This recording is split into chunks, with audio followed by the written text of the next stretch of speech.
കുറേ negative reviews ഒക്കെ കണ്ടിട്ടാണ് ഞാൻ വന്നത്. അപ്പോൾ ഞാൻ വിചാരിച്ചു ഫുൾ നെഗറ്റീവ് ആയിരിക്കും, ഓൾറെഡി ടിക്കറ്റ് ബുക്കും ചെയ്തും പോയി. പക്ഷെ അങ്ങനെ ചോദിച്ചാൽ as A Mohanlal fan yes, super, ഒന്നും പറയാനില്ല, അടിപൊളി, ഓസം. കൊള്ളാം, അടിപൊളിയാണ്.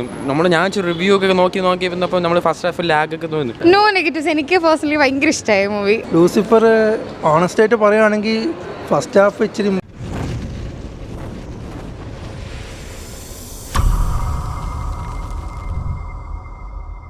നല്ല പടമായിരുന്നു, അടിപൊളിയാണ്, എല്ലാവരും കാണണം. ലാലേട്ടർ സൂപ്പറാണ്, നല്ലതാണ്, എല്ലാവരും കാണണം. ഓക്കെ, നല്ല ഇഷ്ടപ്പെട്ടു. ഭയങ്കര നല്ല പടമായിരുന്നു. കുറേ നെഗറ്റീവ് റിവ്യൂസ് ഒക്കെ കണ്ടിട്ടാണ് ഞാൻ വന്നത്. അപ്പോൾ ഞാൻ വിചാരിച്ചു ഫുൾ നെഗറ്റീവ് ആയിരിക്കും, ഓൾറെഡി ടിക്കറ്റ് ബുക്കും ചെയ്തും പോയി. പക്ഷെ വളരെ നല്ല ഫിലിം. എന്തിനാണ് ഇത്രയും നെഗറ്റീവ് റിവ്യൂസ് വരുന്നതെന്നൊന്നും അറിയത്തില്ല. പൊളിറ്റിക്കൽ റെലവൻസ് ആയാലും ഭയങ്കരമായിട്ടുള്ളൊരു മൂവിയാണ്. ഭയങ്കര ബ്രേവ് അറ്റംപ്റ്റാണ്. ഒരുപാട് രാഷ്ട്രീയത്തിൽ ഇതിപ്പോൾ ഒരു മാസ് മസാല മൂവി മാത്രമല്ല. ഇതിൽ 2002 ഗോദ്ര റൈറ്റ്സിനെ കുറിച്ച് പറയുന്നുണ്ട്. ഗുജറാത്ത് അന്ന് എനിക്ക് തോന്നുന്നില്ല ഒരു മലയാള സിനിമയിൽ അല്ലെങ്കിൽ ഒരു സൗത്ത് ഇന്ത്യൻ മൂവിയിൽ അത്ര ഒരു റെലവൻസോടുകൂടി ഗോദ്ര റൈറ്റ്സിനെ കുറിച്ച് പറയുന്നുണ്ടെന്ന്. എംപുരാനിലത് അത് നമ്മുടെ മുന്നിൽ കാണിച്ച് തരുന്നുണ്ട്. അതൊക്കെ ഭയങ്കര എഫക്റ്റീവായിരുന്നു. ആൻഡ് അതെങ്ങനെയാണ് ഇതെല്ലാം ഇറ്റ്സ് നോട്ട് ഈസി. കുറേ കഥകൾ ഇങ്ങനെ ഒരുമിച്ച് ചേർത്ത് ഒരു മൂവി ഉണ്ടാക്കുക എന്ന് പറഞ്ഞാൽ അത് ഭയങ്കര ഇഫക്റ്റീവായിട്ടുള്ളൊരു മാസ് മൂവി ഉണ്ടാക്കുക എന്ന് പറഞ്ഞാൽ ഈ മാസ് മൂവിയുടെ അകത്തൊരു വലിയ ഹിസ്റ്ററി കിടപ്പുണ്ട്. And I appreciate Murali Gopi for that. ആ ഒരു ഹിസ്റ്ററിയും മാസും എല്ലാം കൂടെ ഒരുമിച്ച് കുത്തിത്തച്ചൊരു മൂവിയുണ്ട്. അത് ഇത്രയും ഒരു കിട്ടില്ല മൂവി ഉണ്ടാക്കുക എന്ന് പറഞ്ഞാൽ ഭയങ്കര നല്ലതാണ്.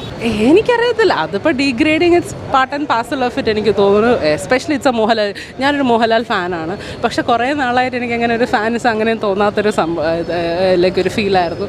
പക്ഷേ എമ്പുരാൻ കണ്ടുകൊണ്ടിരുന്നപ്പം ആ പഴയ Mohanlal fan girl came back. And I M so proud that Mohanlal acted in A movie like this. And രാഷ്ട്രീയം ഭയങ്കര റെലവൻറ്റ് ആണ്. സൂപ്പർ, കൊള്ളാം, സൂപ്പർ സിനിമ കേട്ടോ. കൊള്ളാം, അടിപൊളിയാണ്. ഞാൻ റിവ്യൂ ഒക്കെ നോക്കി വന്നപ്പോൾ നമ്മൾ ഫസ്റ്റ് ഹാഫ് ലാഗ് ഒക്കെ തോന്നി. പക്ഷേ എനിക്ക് അതിൻ്റെ ലാഗ് ഇട്ടൊന്നും തോന്നിയില്ല. അല്ല, എനിക്കൊന്നും തോന്നിയിട്ടില്ല. സിനിമയാണ് കറക്റ്റായിട്ടാണ് പോയത്. സിനിമയ്ക്ക് കറക്റ്റ് അത്ര നല്ല, എനിക്ക് ഭയങ്കര ഇഷ്ടപ്പെട്ട സിനിമ. നല്ല ഒരു ഫോറിൻ മീൻസ് ഒരു ഹോളിവുഡ് രീതിയിലോട്ടാണ് ആ ഫസ്റ്റ് ഹാഫ്. നമ്മൾ വിചാരിച്ചില്ല മലയാളിയും ഇങ്ങനെ ഒരു ഫിലിം ഇൻഡസ്ട്രി ഇങ്ങനെ വരും ചെയ്യുമെന്ന്. നല്ല അടിപൊളി സിനിമ. കാണുന്നുണ്ട്, ഇനിയും കാണും ഞാൻ. എനിക്ക് ഇഷ്ടപ്പെട്ടു, അത്രയ്ക്ക് ഇഷ്ടപ്പെട്ട സിനിമയാണ്. ബേർത്താണ് ഇത് കാണാൻ. ലൂസിഫർ ഓണസ്റ്റ് ആയിട്ട് പറയുകയാണെങ്കിൽ ഫസ്റ്റ് ഹാഫ് ഇച്ചിരി നിരാശപ്പെടുത്തിയായിരുന്നു. ബട്ട് സെക്കൻഡ് ഹാഫ് നന്നാക്കി വന്നായിരുന്നു. ഫസ്റ്റ് പാർട്ടിനെ കാട്ടി നന്നാക്കി ചെയ്തിട്ടുണ്ട്. Waiting for the third part. Super, ഒരു രക്ഷയില്ല. ഞാനൊരു കട്ട മോഹൻലാൽ ഫാനാണ്. So I like that's movie. എനിക്കൊന്നും പറയാനില്ല. ഇലക്ട്രിക്ക് വേണ്ടി വെയിറ്റിംഗ്. അത് കേട്ടിട്ടാണ് ഞാൻ ഇത് കാണാൻ വേണ്ടി വന്നത്. പക്ഷേ ഞാൻ ഉദ്ദേശിച്ചൊരു ലെവൽ തന്നെ കിട്ടിയിട്ടുണ്ട്. സൂപ്പർ, ഒന്നും പറയാനില്ല. എൻ്റെ പ്രതീക്ഷകളൊന്നും തകർത്തിട്ടില്ല. സൂപ്പർ. അങ്ങനെ ചോദിച്ചാൽ as A Mohanlal fan yes, super, ഒന്നും പറയാനില്ല, അടിപൊളി, ഓസം. എൻജോയ് അത് കാണുന്ന ആളുടെ സെൻസ് അനുസരിച്ചിരിക്കും. സ്റ്റണ്ടൊക്കെ ഇഷ്ടപ്പെടും. അങ്ങനെ ഒന്നും പറയുന്നില്ല, സ്പോയിലർ. Okay, fine. അടിപൊളിയായിരുന്നു, ഒന്നും പറയാനില്ല, അടിപൊളിയായിരുന്നു. No negatives. എനിക്ക് പേഴ്സണലി ഭയങ്കര ഇഷ്ടമായ മൂവി. വേർത്തായിരുന്നു. തീരില്ലേ എന്നുള്ള ഇതിലാണ് കണ്ടുകൊണ്ടിരുന്നത്. അടിപൊളിയായിരുന്നു. എല്ലാവരുടെ റോളും ഒരു പെർഫെക്റ്റ് ആയിട്ട് ചെയ്തിട്ടുണ്ട്. നന്നായിട്ടുണ്ടായിരുന്നു. നല്ല നല്ല സിനിമയായിരുന്നു. നല്ല അഭിനയം. ഇഷ്ടപ്പെട്ടു, ഭയങ്കരമായിട്ട് ഇഷ്ടപ്പെട്ടു. നല്ല സിനിമ. സൂപ്പർ കിടിലം പടം,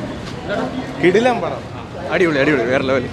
ഡൈ ഹാർഡ് മോഹൻലാൽ ഫാൻ ആണെങ്കിലും പക്ഷേ മോഹൻലാലിനെ കുറച്ച് കാണിച്ചാണെങ്കിലും സ്റ്റോറി കിടിലാണ്. സത്യം എനിക്ക് അങ്ങനെ പറയില്ല, പക്ഷെ കഥ കിടിലാണ്, കൊള്ളാണ്. നല്ല എക്സ്പീരിയൻസ് ആയിരുന്നു കാണാനും. അത് ആരൊക്കെ ചെയ്യുന്നതായിരിക്കും, പക്ഷെ എനിക്ക് പറയില്ല അതിനെ പറ്റി.